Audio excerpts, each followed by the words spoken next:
ça correspond à l'arrasement et à la haine. Non. Si quelqu'un te dit, ma fille, viens t'asseoir, je vais te conseiller. Si quelqu'un te dit, mon fils, viens t'asseoir, je vais te parler, c'est qu'il t'aime vraiment. Et laissez-moi vous dire que je vous ai dit que le prophétique se manifeste, le prophétique se crée par quoi? Par la prière, par la déclaration, par l'instruction et le conseil et par des actions prophétiques. Vous êtes avec moi ou bien peut-être pas? Donc, quelquefois, un prophète, lorsqu'il est en train de rendre ministère, ce n'est pas la prière. Il vous parle comme un conseiller. Il vous parle comme, il vous donne des instructions, des orientations bien précises.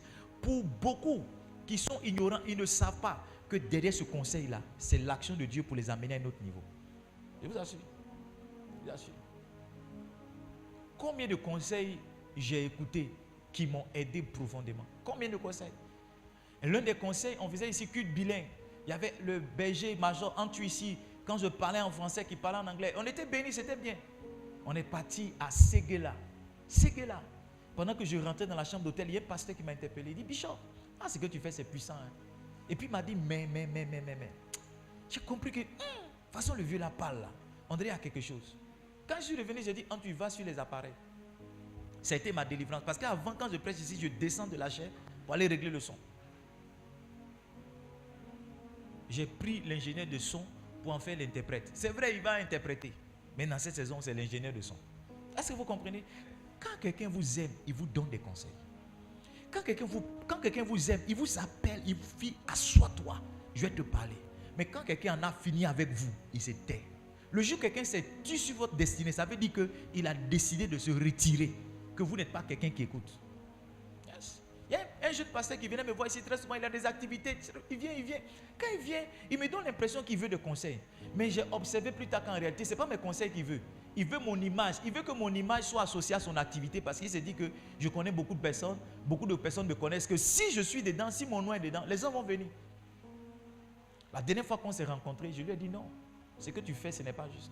Moi, je t'ai dit ne fais pas ci, je t'ai dit ne fais pas ça, je t'ai dit, tu as dit ok. Mais dès que tu es sorti de mon bureau, tu as fait exactement ce que tu avais arrêté dans ton cœur. Donc moi, tu n'es pas quelqu'un qui écoute. Je préfère me taire. Fais ce que tu as envie de faire. Fais ce que tu as envie de faire. Quand quelqu'un vous aime, il vous donne des conseils. Et ce matin, je vais vous donner un conseil de la part du Saint-Esprit qui va vous amener à réussir. Yes. Parce que nous sommes dans l'année, nous sommes dans le mois du succès. Cette année, Dieu nous a dit qu'il veut apporter des grands changements à notre destinée. C'est pas ça? C'est l'année des grands... Vous êtes là ou bien vous êtes partis? C'est l'année des grands changements. Et j'ai commencé à vous dire que ce matin encore, le Saint-Esprit m'a parlé. Écoutez ce que le Saint-Esprit m'a dit. Le Saint-Esprit m'a dit, ma volonté est claire. Je veux que vous réussissiez. C'est ce que le Seigneur m'a dit ce matin. Il dit, ma volonté est claire. Je veux que vous réussissiez. Il dit, mais chacun y parvient ou pas à cause de lui-même. Dieu m'a dit, chacun réussit ou bien ne réussit pas. Ce n'est pas à cause des démons. Ce n'est pas à cause de lui, Dieu. Il dit, chacun y parvient ou pas à cause de lui-même. Seigneur, ça c'est quelle parole ça? Il dit, j'ai établi mes principes. Si vous les ignorez, si vous ne les pratiquez pas, vous finirez dans l'échec. Dieu m'a dit, il dit, j'ai établi mes principes. Si vous les ignorez, en d'autres termes, si vous ne les connaissez pas, ou bien si vous les connaissez, vous faites semblant de ne pas les connaître. Et il dit, si vous ne les pratiquez pas, vous finirez dans l'échec. Ça veut dire que tout homme est responsable de l'échec dans lequel il est. Quelque chose qui ne marche pas dans ta vie, ce n'est pas Satan. Si tu te lèves contre Satan, il va s'enfuir. Quelque chose qui ne marche pas dans ta vie, ce n'est pas la sorcellerie, ce n'est pas tes frères, ce n'est pas ta soeur, c'est toi-même. Si tu n'es pas suffisamment responsable pour connaître les principes de Dieu, pour les appliquer, tu finiras dans l'échec. Dieu veut que tu réussisses, mais la volonté de Dieu n'est pas suffisante.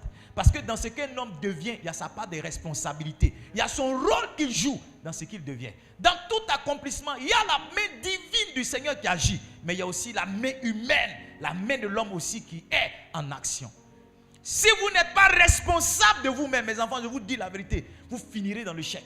Si vous n'êtes pas responsable de vous-même pour connaître les principes, pour les appliquer, vous finirez dans l'échec. Peu importe les prophéties qui courent sur votre vie. J'ai observé dans ma petite vie que ce n'est pas tout ce que Dieu veut qui arrive. Yes. Ce qui arrive dépend pour beaucoup pour l'homme. Je vous ai parlé tout ce mois de mai d'une clé importante qui est la clé de la vision. Mais le Seigneur aussi a mis dans mon cœur une autre clé que je partage avec vous. Mais regardons ce verset-là, Néhémie chapitre 6, verset 15. C'est à partir de là que je vais introduire mon message. Néhémie chapitre 6, verset 15. Et juste après cela, on lira Néhémie chapitre 4, verset 6. La muraille fut achevée le 25e jour du mois de Lul, en 52 jours. Dans Néhémie chapitre 4, verset 6. Vous allez voir une clé importante qui a mené le peuple d'Israël, les Juifs ici, à réussir ce grand projet. Est-ce qu'on peut lire ensemble? On va lire la dernière phrase ensemble, d'accord? Je lis la première partie et quand on arrive à la dernière phrase, je vous donne le go et puis on lit. Vous êtes d'accord? C'est bon? Nous rebâtîmes la muraille qui fut partout achevée jusqu'à la moitié de sa hauteur. Lisons ensemble. 1, 2, 3, go. Et le peuple prit à cœur ce travail. Dieu m'a dit, s'il y a une Néhémie chapitre 6, verset 15, c'est parce qu'il y a une Néhémie chapitre 4, verset 6. Tout ce que vous ne prenez pas à cœur, vous ne pouvez pas le réussir. Tout ce que vous ne prenez pas à cœur. J'ai parlé ce matin de cotisation. Si vous ne prenez pas une cotisation à cœur, vous ne pourrez pas réussir. Tout ce que vous ne prenez pas à cœur, vous ne pourrez pas le réussir. Tout ce que vous ne prenez pas à cœur, vous ne pourrez pas le réussir. Tout ce dans quoi votre cœur n'est pas, vous ne pourrez pas le réussir. Yes. Tout ce que vous ne prenez pas à cœur, vous ne pourrez pas le réussir. Le Seigneur m'a dit que le problème de beaucoup, et ce qui est étrange, c'est qu'on ne voit pas ce problème-là parce qu'il est logé. Est-ce que vous savez que nous tous qui sommes assis ici, personne ne voit le cœur de son frère?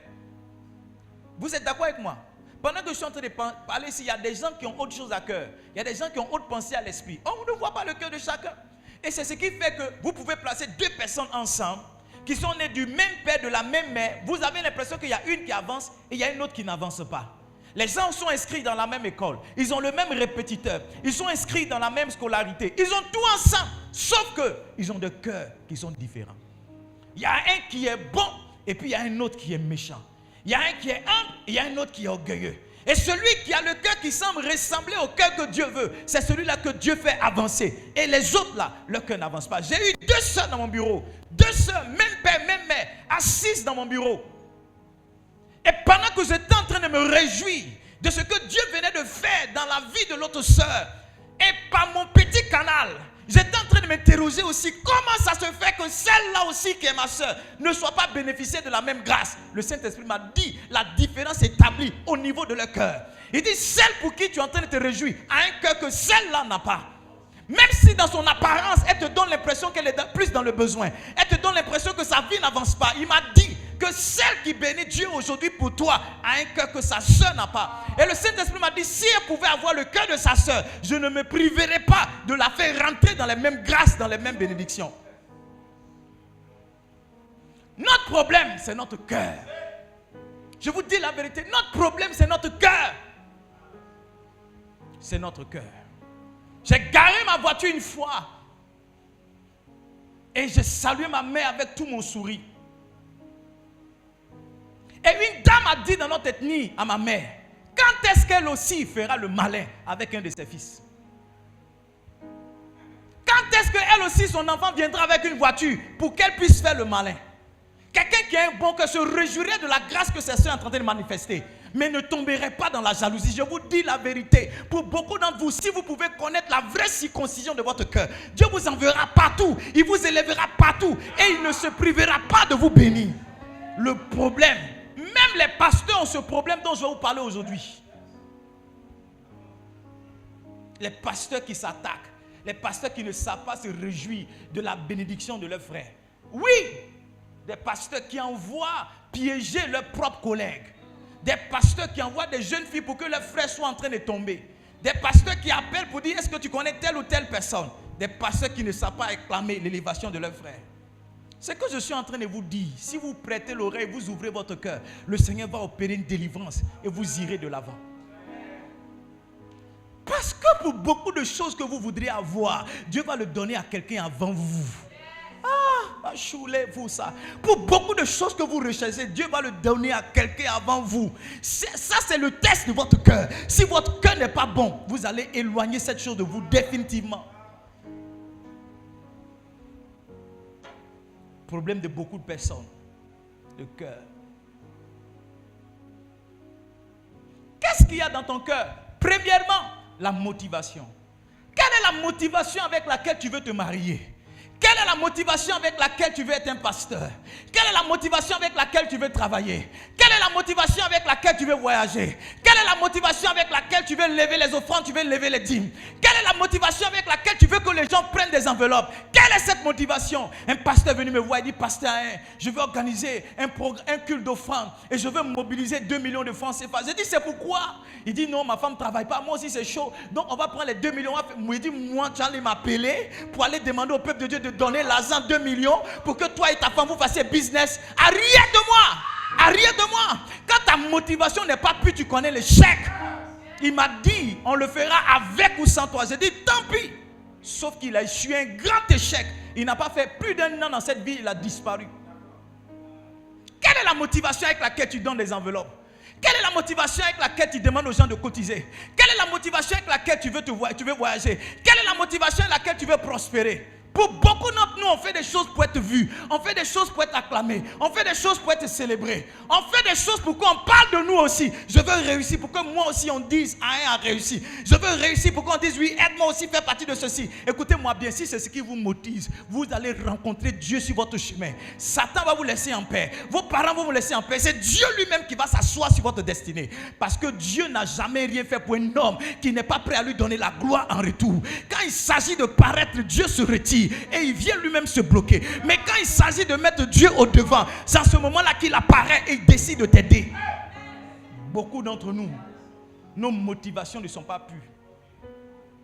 Moi que vous entendiez parler, je suis passé par là. Je sais, l'église va grandir, l'église va grandir, l'église va grandir. Un jour, je devais écouter un homme de Dieu. Je dis non, lui là, il ne parle pas fort comme j'aime. Dieu dit écoute-le, écoute-le. J'ai mis la prédication, j'ai commencé à écouter. Vous connaissez certainement cette histoire, je l'ai racontée plusieurs fois. Dans sa prédication, l'homme de Dieu dit, il voulait que l'église grandisse. Et il allait prier. Quand j'ai entendu ça, quelque chose a sonné dans mon cœur. Parce que moi aussi, j'avais la même motivation qui était cachée. Dieu m'a délivré ce jour-là. Oh, l'église va grandir. L'église va grandir. L'église va grandir. Seigneur, oui, si l'église devient grande, on sera plus à 2600 d'offrandes. Oui, si on a 100 personnes qui payent leur dîme. Si on a 200 personnes qui payent leur dîme. Si on a 400 personnes qui payent leur dîme. Voici comment est-ce que je pensais. Et Dieu m'a aidé. Parce qu'il n'y a rien de grand qui se fait avec un cœur, avec une mauvaise motivation. Il n'y a rien de grand qui se fait avec un cœur impur. Si vous n'avez pas traité la question de la motivation, Dieu ne peut pas s'associer avec vous dans votre vision. Il faut que nous aussi on parle de nous. Quand on est passé sur les réseaux, je dis à personne ici, on va sur les réseaux pour 2 raisons. Pour permettre à ceux qui étaient ici une fois, qui ne peuvent pas être ici à cause de la distance, de nous recevoir. La deuxième raison, on va pour qu'on fasse comprendre aux pasteurs de Dabou qu'on peut être à Dabou ici et puis faire des choses excellentes. On n'a jamais voulu aller sur les réseaux sociaux pour qu'on dise Aïn aussi est là. Pour qu'on dise oh, le Livingstone aussi est là. Pour qu'on dise ceci aussi est là. C'est pourquoi vous ne me verrez jamais dans certains commentaires, dans certains trucs, dans certaines promotions d'église. Non, vous ne me verrez jamais dans ce genre de politique. Parce que ça cache des motivations impures. Ça cache de la concurrence. Il y en a qui veulent faire ceci parce que leur frère a fait ça. Il y en a qui veulent faire ceci parce que leur soeur aussi a fait ça. Aucune bonne motivation. Allons-y ensemble dans le livre de Philippiens. Philippiens, nous sommes au chapitre 1. Lisons ensemble le verset 15 au verset 18. I don't know if I'm preaching this morning. Ce matin, c'est un matin pour nous décourager. Yes, nous décourager nous tous. Allez-y, demandez au Saint-Esprit. Il dit quelques-uns, il est vrai, prêchent Christ par envie et par esprit de dispute. Mais d'autres le prêchent avec des dispositions bienveillantes. La motivation, c'est la disposition qu'il y a dans ton cœur. Tu peux faire quelque chose par envie. J'ai envie que moi aussi on parle de moi. Que vos galaches qui varouche qui va là. J'étais dans un groupe musical que vous aussi vendez. Et on avait un lead qui était là. Sauf que quand moi je suis apparu, il s'est trouvé que ma voix était un peu plus belle que la sienne. Je ne connaissais pas beaucoup de chants, mais ma voix en tout cas ça ne s'amusait pas. Et puis j'ai surpris son frère en train de lui dire, le programme d'aujourd'hui là, il ne faut pas donner le micro, aide-moi. Tu n'as pas dit tu es bête. Tu n'as pas dit tu es bête. Il ne faut pas lui donner le micro. Je vous assure, j'ai entendu son frère lui dire ça. J'ai entendu son frère lui dire ça. En d'autres termes, il venait au programme pas pour chanter Alléluia, Amen, élever le nom du Seigneur. Il venait au programme pour se produire. Parce que son frère était fier de dire aux gens que c'est son petit frère qui est le lead. La question que je te pose, c'est quoi ta motivation avec laquelle tu viens? C'est quoi la motivation avec laquelle tu sers? C'est quoi la motivation avec laquelle tu te mets sur les réseaux? C'est quoi la motivation? Aussi longtemps que ta motivation n'est pas pure, tu ne peux pas avoir l'association de Dieu. Verset 16. On peut rester sur ça pour le reste du message. Verset 16. Il dit, ceux-ci agissent par amour, sachant que je suis établi pour la défense de l'évangile. Verset 17 maintenant. Regarde le verset 17. Tandis que ceux-là, animés d'un esprit de dispute, annoncent Christ par des motifs qui ne sont pas purs. La motivation, c'est la raison principale pour laquelle tu fais quelque chose. Le motif de ton action. Motif de ton action. Une dame a dit, écoute, va donner 100 000 francs à cette dame-là pour qu'elle sache que je ne suis pas comme elle.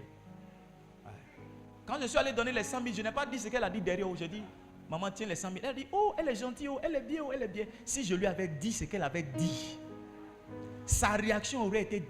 Écoute-moi, il y a des gens qui t'assistent, ce n'est pas parce que tu es dans le besoin. Il y a des gens qui t'assistent pour avoir un nom. Ah, vago dit gava si. Si la vrounde si voilà. Il y a des gens qui t'assistent pour s'asseoir sur ta vie. Je lui donne ça aujourd'hui pour qu'il me soit éternellement redevable. Et redevable à jamais.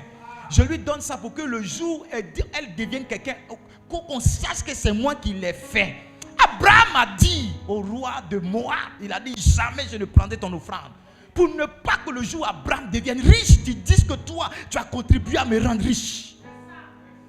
Parce que tout don n'est pas manifesté par l'amour. Il y a des dons qui sont manifestés par des motifs impurs. Que vous kavasi grandova. Sira, kavego si kavala. Écoute-moi, quels sont les motifs qui sont dans ton cœur? C'est quoi les motifs? C'est quoi ta motivation? Tu fais ça, c'est pourquoi? Tu es pasteur, c'est pourquoi? Il y a des gens qui sont pasteurs pour gagner l'argent. Yeah. Il y a des gens qui sont pasteurs pour abuser des jeunes filles. Ouais, les gars. Il y a des gens qui sont pasteurs parce qu'apparemment la vie est simple. Tu viens dimanche, tu cries, tu ramasses les offrandes, tu t'en vas. Yeah. Il y a des gens qui sont là pour ça. Il y a des gens qui sont pasteurs parce qu'il n'y a pas de travail. C'est vrai. Il n'y a pas de travail. Il a fait BTS, il a fait ingénieur, ça ne va pas. Il est rentré à l'école pastorale. Il est rentré là-bas. Il a fait 4 ans. Il est révérend maintenant. Le jour de son culte d'action de grâce, on lui donne voiture avec 2 terrains. Ne dites pas ça, c'est pas moi qui vous ai dit. 2 terrains. Sa vie a changé. Sa vie a changé. Quand ses cousins voient ça, il veut devenir prêtre. Allô? Allô? Est-ce que vous êtes là? Est-ce que vous êtes là? Les gars.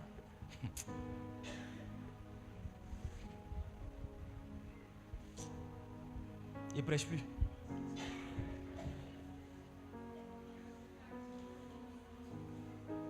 Qu'est-ce qu'il y a dans votre cœur qui fait que vous réussissez, vous ne réussissez pas? Votre motivation.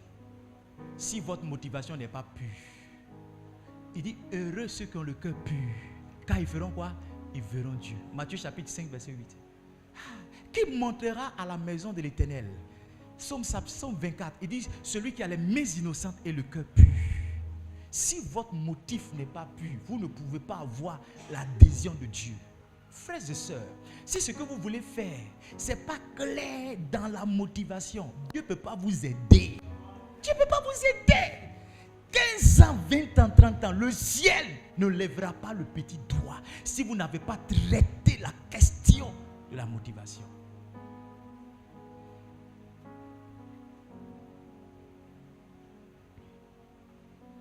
Qu'est-ce qu'il y a dans votre cœur qui va vous permettre de réussir ou bien d'échouer? Est-ce qu'on peut lire ensemble? C'est pas grave. Est-ce qu'on peut aller ensemble? Bon, dans 2 Corinthiens chapitre 8, verset 20 à 21. 2 Corinthiens 8, verset 20 à 21. Est-ce que vous êtes ici? Je parle ici ce matin? Je parle ici ce matin? Yes.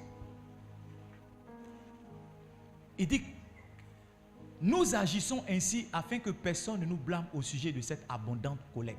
Collecte est venue encore. À laquelle nous donnons nos soins. Verset 21. Il dit, car nous recherchons ce qui est bien. Non seulement devant le Seigneur, mais aussi devant les hommes. L'apôtre Paul s'est défendu parce que les Corinthiens pensaient qu'il était en train de cotiser l'argent, les fait cotiser pour prendre l'argent pour partir. Il dit, ce que je recherche là, c'est ce qui est bien. Non seulement devant Dieu, mais aussi devant les hommes. Il faut que ce que vous apprêtiez à faire, ça soit quelque chose qui soit bien devant Dieu et devant les hommes. Quand tu dis à quelqu'un, donne 100 000 à telle personne pour qu'elle sache que je ne suis pas comme elle, c'est bien ou bien c'est pas bien? Si on avait traité la question de bien ou pas bien avant nos actions, il y a des choses qu'on ne dirait pas. Il y a des choses mais tu peux dire. Tu as le droit de dire, mais tu te gardes de dire. Parce que si tu dis, c'est pas bien. C'est pas bien. Ma fille, j'aime te soupier là. Parce que ça me montre que le message rentre. Deuxième chose qu'on trouve dans le cœur, ce sont vos croyances. J'en ai parlé longuement ce matin. Une deuxième chose qu'il y a dans ton cœur qui va faciliter ton succès ou bien faciliter ton échec, ce sont tes croyances. What are you believing? Qu'est-ce que tu crois? En développement personnel, on va vous parler de votre subconscient. On va vous parler de vos paradigmes. On va vous parler de votre mentalité. Mais en réalité, tout ça, ça revient à une seule chose, la foi. Les vérités qui sont dans ton cœur, c'est ce qui t'aide à prendre quelquefois des initiatives, à prendre quelquefois des risques.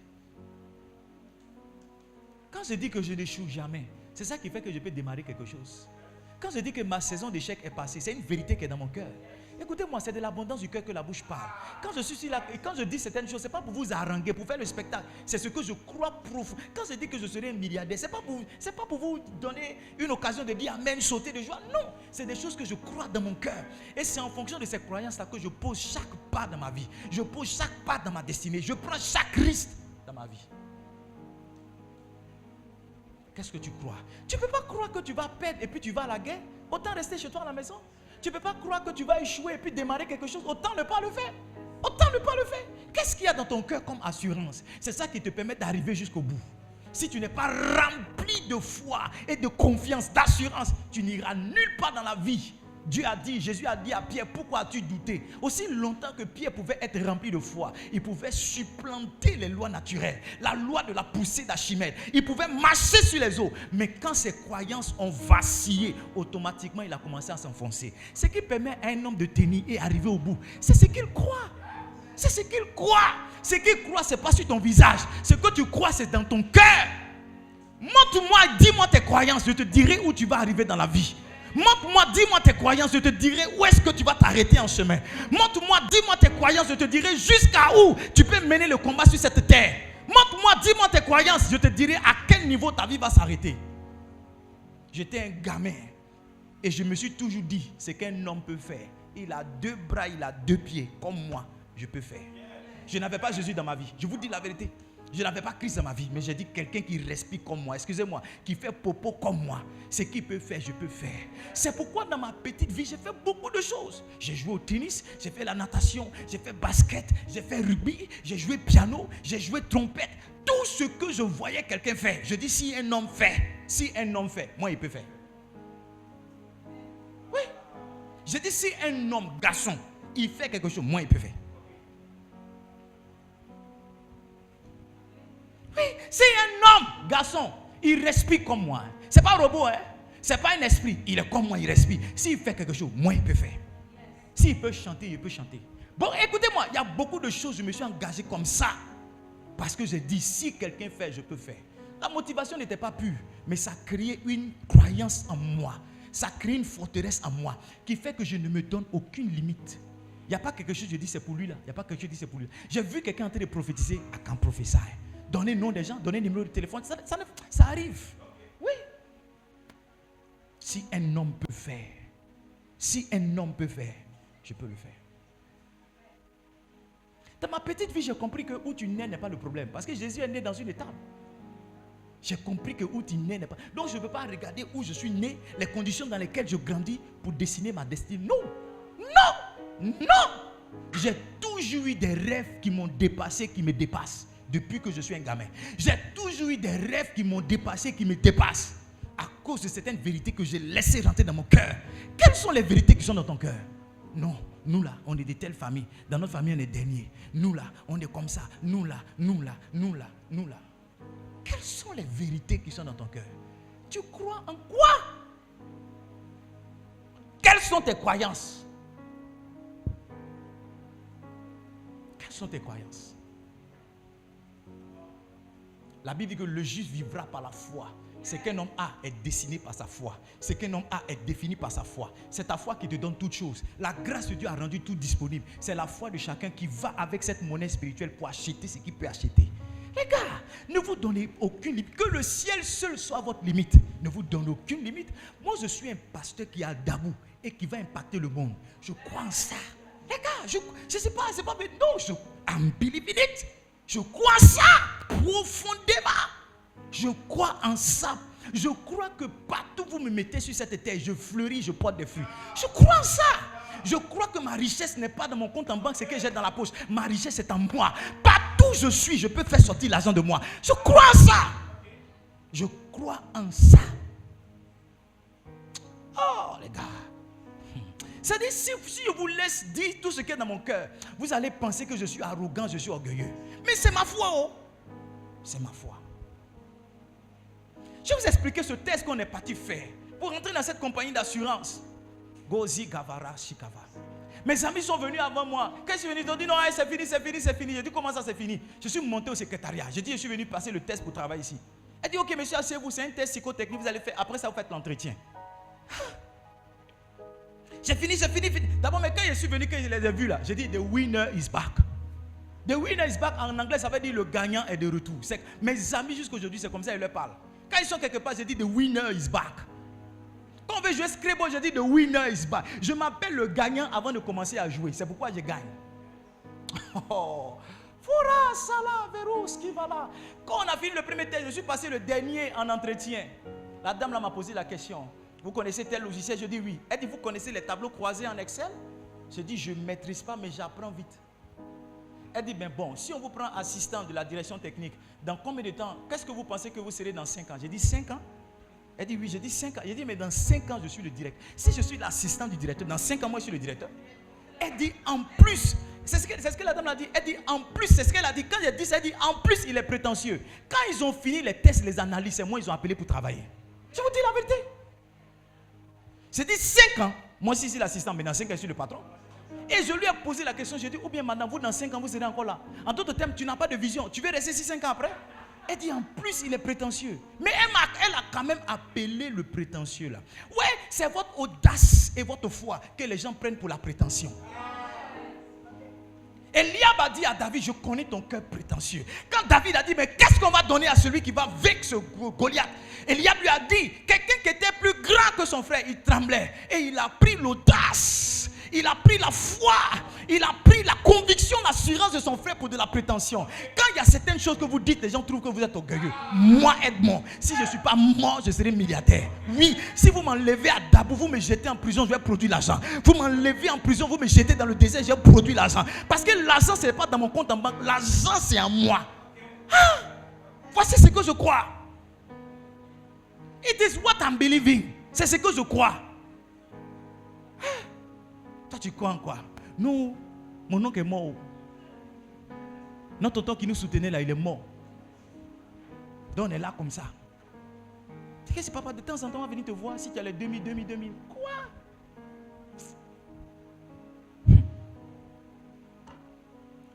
Je priais Dieu pour la conférence de la foi, la première édition. Et Dieu m'a dit, c'est quelle prière tu fais? J'ai dit, mais Seigneur, avant tout programme, il faut prier. Il dit, mais tu as dit conférence de la foi. C'est ce que ta foi aura décidé que je vais faire. Ouais. J'ai dit à Dieu, Dieu m'a dit, c'est ce que ta foi aura décidé que je vais faire. Arrête de me prier. Vous savez ce que j'ai fait? J'ai fait louer 200 chaises. Quand j'ai fait louer 200 chaises, Dieu m'a dit, la saison viendra où la moyenne dans votre église, ce sera 200 personnes. On est dans cette moyenne depuis 3 ans, on cherche à progresser. Alors que quelqu'un m'a dit, pasteur, on ne fait pas église à Dabou ici, les petites églises évangéliques, on ne fait pas église, on est 50 personnes. Ça n'arrive pas. Si vous êtes trop, c'est 49. Le même gars qui dit ça là, il a essayé de faire cellule chez lui. Il a essayé de lancer l'église 3 fois. Il fait cellule dans sa maison, ça n'avance pas. Ça n'avance pas parce que Dieu ne veut pas faire avancer. Ça n'avance pas à cause de sa foi. Quelqu'un qui croit qu'on ne peut pas réussir dans le ministère d'Abouissi, quel ministère va faire puis ça va réussir? Sa foi lui-même l'a limité dans là où il est. Si tu peux étendre ta foi dans ton cœur, mais aïe aïe aïe. Rosikava, Randadado, Sikava. Moi, s'il y a 1000 personnes, je serai parmi les 2 qu'on va choisir. C'est ce que je crois. C'est ce que je crois. S'il y a une seule personne, c'est moi, ils vont prendre. Je crois ça il y a longtemps. Il y a certaines choses qui m'arrivent. Je fais semblant d'être surpris. Sinon, je ne suis pas surpris. Hein. Non, je ne suis pas surpris. Je ne suis pas surpris. I don't know if I'm preaching here. Je ne sais pas si je suis en train de prêcher ici ou bien je suis en train de chasser les gens ici. Je ne sais pas. Qu'est-ce que tu crois? Regarde, si tu observes bien ce que tu as maintenant, tu vas voir que c'est ce que tu as toujours cru.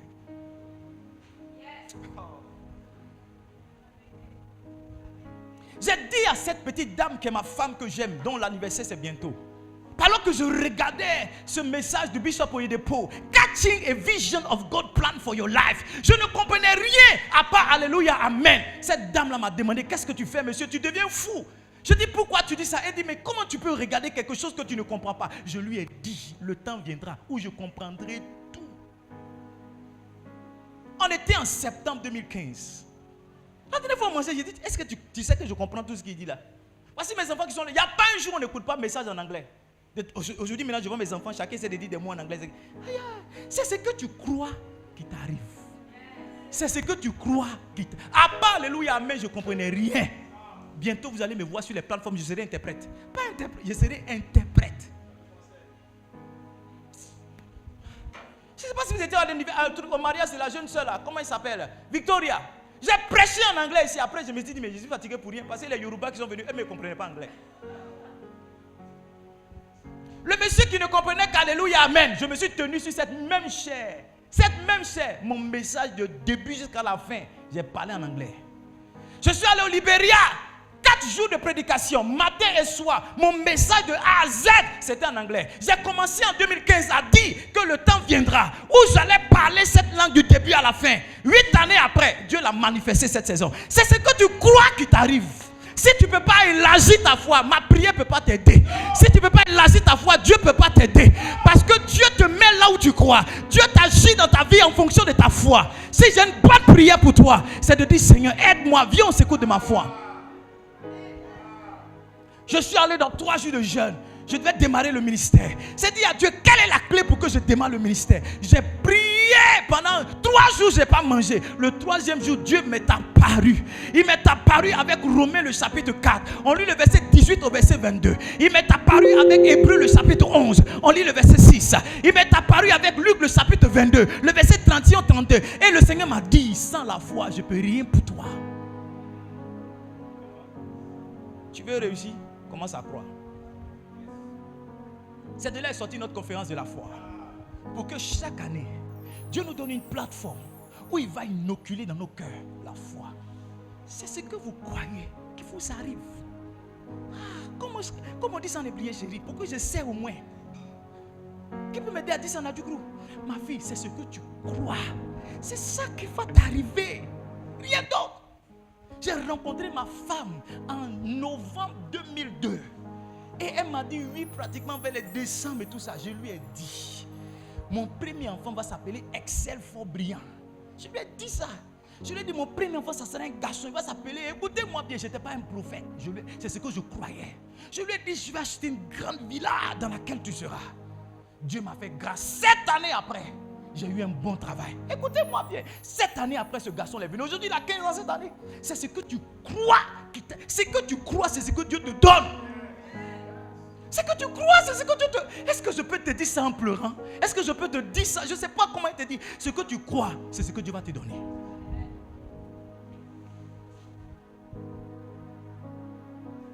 Tu fais quelque chose, toi, mais tu ne crois pas que ça va marcher. Tu lances une entreprise comme ça. Tu lances une activité comme ça. Ah, les gars. Ne prêche plus, c'est bon.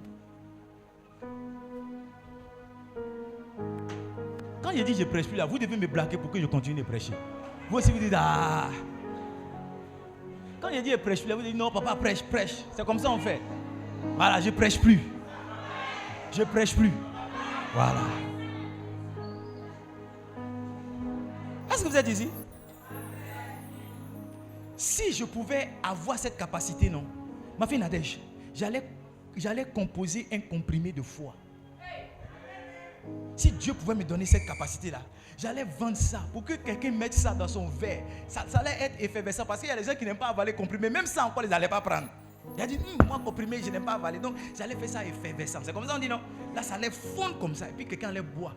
Pendant qu'il boit, son cœur, la foi vient. Si je pouvais faire ça, ça allait aider beaucoup de personnes. Mais tout ce que Dieu permet qu'on fasse, c'est de prêcher. Parce que la Bible dit que c'est la foi vient de ce qu'on entend. Seigneur, est-ce que tu ne peux pas crier un foi versant? Là, au lieu de venir dimanche comme ça, nous tous on va prendre le comprimé à 1000 francs, mais le comprimé à 2000. Tu prends, tu bois, tu augmentes ta foi. Mais gars, c'est ce que vous croyez que Dieu vous donne. Qu'est-ce qu'il y a dans ton cœur? Troisième clé. Troisième chose que tu dois travailler, ton engagement et ton attachement. Ton niveau d'attachement, c'est ça qui te fait réussir. I don't know if I'm preaching here. Oh. Qu'est-ce qui te fait réussir ou qu'est-ce qu'il y a dans ton cœur? Ton attachement. J'ai dit ton quoi? Ton quoi? Ton engagement ou bien ton attachement. Votre degré d'engagement dans une cause, dans une activité. C'est ça qui fait. Écoutez-moi, je suis un homme marié, je suis heureux de mon mariage. C'est pourquoi quand je prêche beaucoup, je mentionne le nom de ma femme. Ce n'est pas parce que je veux montrer ma femme, d'accord? Vous avez compris, non? Parce qu'il y a une femme qui dit, pasteur, il ne peut jamais prêcher sans parler de sa femme. Je préfère raconter mon histoire. Même si de temps en temps, j'essaie de parler moins de moi. Mais c'est les témoignages que je connais le mieux. J'ai demandé à mon épouse une fois, quelle est la plus grande preuve d'amour que je t'ai donnée? J'ai cru qu'elle allait rattacher cela, mes filles, à un bijou que je lui ai acheté. Une fois, j'ai donné une voiture à ma femme, elle dit, elle ne veut pas. Elle dit, elle veut une autre catégorie de voiture. C'est ça, non, passé Diane? Elle ne voulait pas le modèle. J'ai cru qu'elle allait dire ça, c'est le jour où tu m'as donné ta voiture là. Ma femme m'a dit, le jour où j'ai su que tu m'aimais, c'est quand tout le monde était contre notre relation et tu t'es tenu de mon côté. Elle dit, c'est ce jour-là, j'ai su que tu m'aimais. Donc, tout ce que j'ai pu faire, j'ai pu dire, j'ai pu donner, ça c'est rien. La réelle preuve d'amour, c'est mon engagement que j'ai exprimé pour elle. C'est pourquoi, excusez-moi de remettre en cause l'amour des gens qui disent qu'ils vous aiment et puis ils sont avec vous longtemps, ils ne s'engagent pas. Excusez-moi. Excusez-moi. Ceux qui vous étudient, ils ont étudié à l'école, ils n'ont pas réussi et puis vous étudiez encore là. Et puis vous êtes derrière eux là. Excusez-moi. Mais moi, je ne crois pas en ça. Parce que moi, je me dis et je crois que lorsqu'un homme aime une femme, il s'engage pour lui. Un homme, il peut creuser comme ça et puis construire une villa avec Agile. Quand il aime. Ce dans quoi ton engagement est léger, tu ne réussis pas. Ton engagement, c'est 2%, c'est 3%. Quand ton engagement est 90%, 100%, c'est dans ça. Tu vas remarquer que ce dans quoi tu as prospéré dans la vie, c'est ce dans quoi ton engagement était fort. C'est ce dans quoi la fille pour laquelle ton engagement était fort, c'est elle que tu as attrapée. Sinon, toutes les femmes nous ont dit non au début. Hello? Tu as commencé une entreprise, tu dis non, tu vends claclo. On vend claclo, tu dis tu vas vendre claclo à 7h jusqu'à 15h. Tu t'en vends claclo à 10h, tu fermes à midi. Tu vas réussir comment?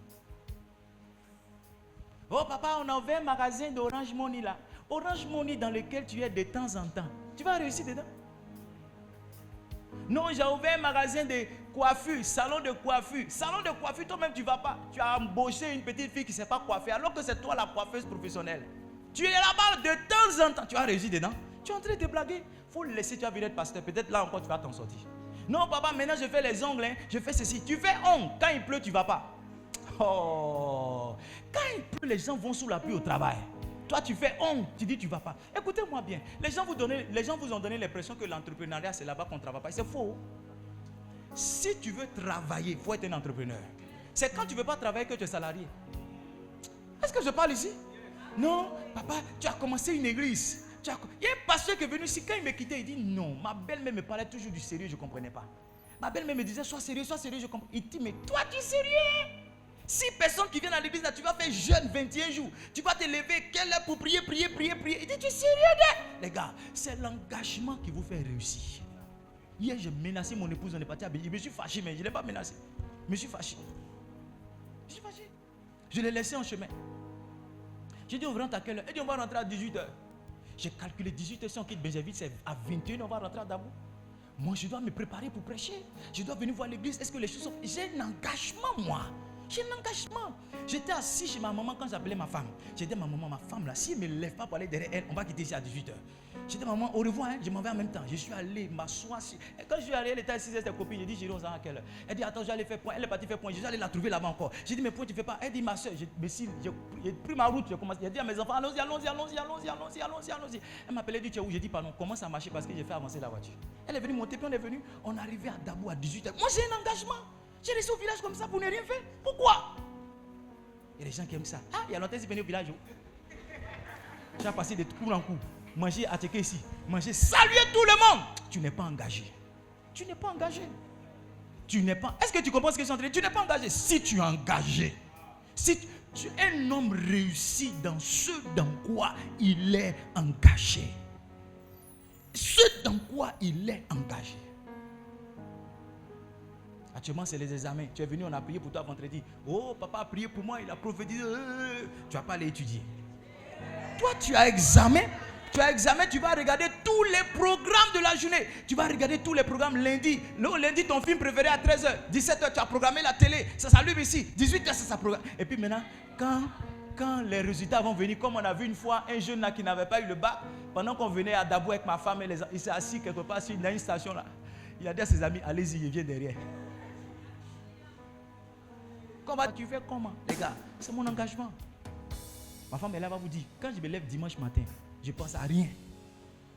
Est-ce qu'il y a des enfants ici? Sinon, il y a certaines choses que j'allais dire. Je ne pense à rien, si ce n'est mon ministère. Voici ma femme qui est là. Je la menace, je la soulève ici, je la menace, je la bouscule ici. Je suis engagé. Il voulait être ici à 6h. 6h, c'est à 6h, il voulait venir ici. Et les autres fois, je viens dormir ici. Car j'étais sûr que c'est mon bon temps. Les autres fois, je viens dormir ici de 23h jusqu'à 4h. Je dors sur un pied à terre, un pied sur le matelas. Toi, tu dis tu es engagé. Tu vas au travail lundi. Mardi, tu cherches billet. Tu dis tu es engagé. Tu vas au travail jeudi. On t'a donné un petit stage là. Toujours tu cherches billet pour ne pas aller travailler. Viens, je vais faire ta délivrance. Je ne prêche plus, hein. C'est fini. Voilà, vous avez compris. Le dernier point. Je finis avec ça. Car je vais finir ce dernier point là. Qu'est-ce qu'il y a dans ton cœur qui va te faire réussir, qui va te faire échouer? Les sentiments. Les comment? Les sentiments. Il y a des gens qui sont foncièrement méchants. Je vous ai parlé d'une de mes soeurs. Elle est en train d'éplucher manioc. Elle mange boson. Elle met boson là dans les manioc qu'elle a épluché là. Peau de manioc là. C'est boson qu'elle a pelé, elle met dedans. Et quand elle épluche là, elle prend, elle mange et puis elle met. Et quand toi tu envoies ton plat, c'est lève. Hey, ça c'est quoi ça? Hey, c'est doux. Mais elle est paix boson. Elle met ça dans le feu de manioc et puis elle mange. C'est-à-dire, elle mange la saleté pour ne pas partager. Il y a beaucoup de personnes, vous êtes méchants.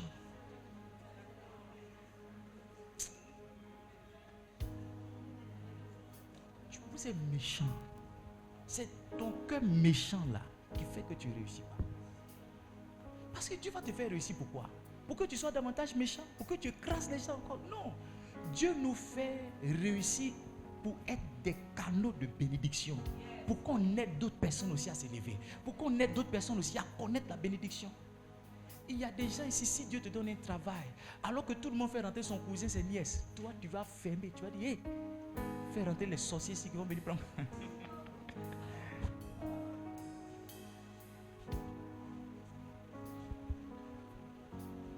J'ai dit, beaucoup, c'est ta méchanceté là qui fait. Il y a des gens qui pensent que c'est parce qu'ils n'ont pas beaucoup qui ne partagent pas. Non. La méchanceté, que méchant, la malice dans ton cœur, la malhonnêteté dans ton cœur. Il y a des gens, ils voient escroquer partout, ils voient tout le monde en client. Ils sont assis au milieu de nous, s'ils prennent crédit, là, prennent crédit, ils ne payent pas. il voit tout le monde. Ça dit ton cœur méchant.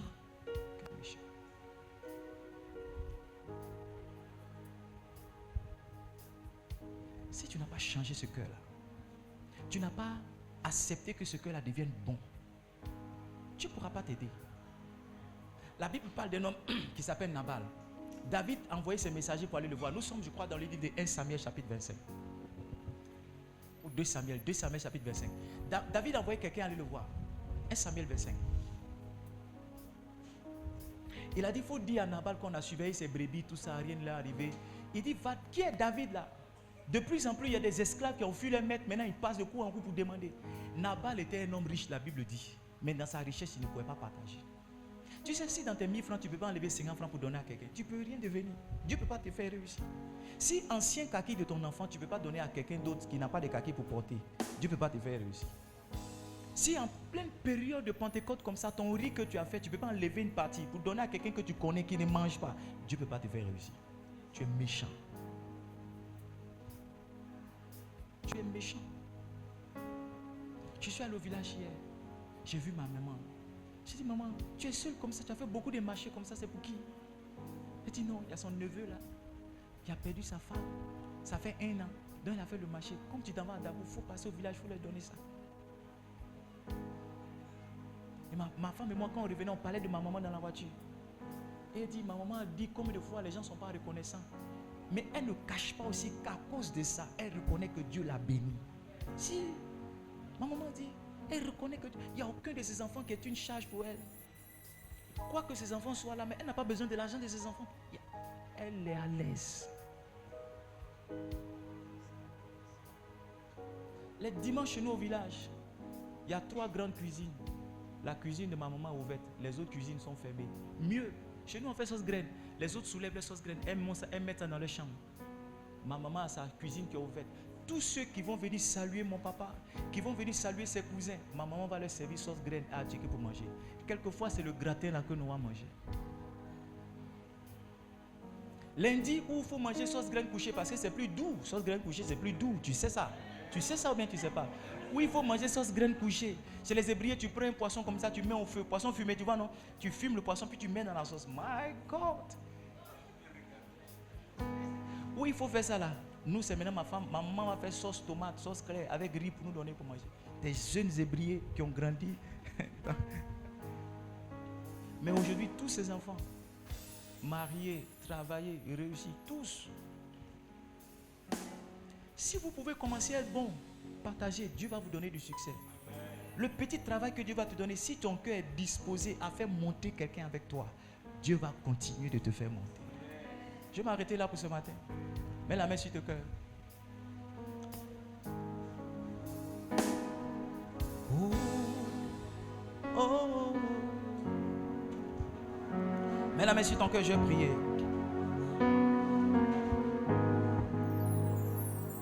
Oh Dieu. Mets la main sur ton cœur, tu as commencé à prier. Mets la main sur le cœur, commence à prier.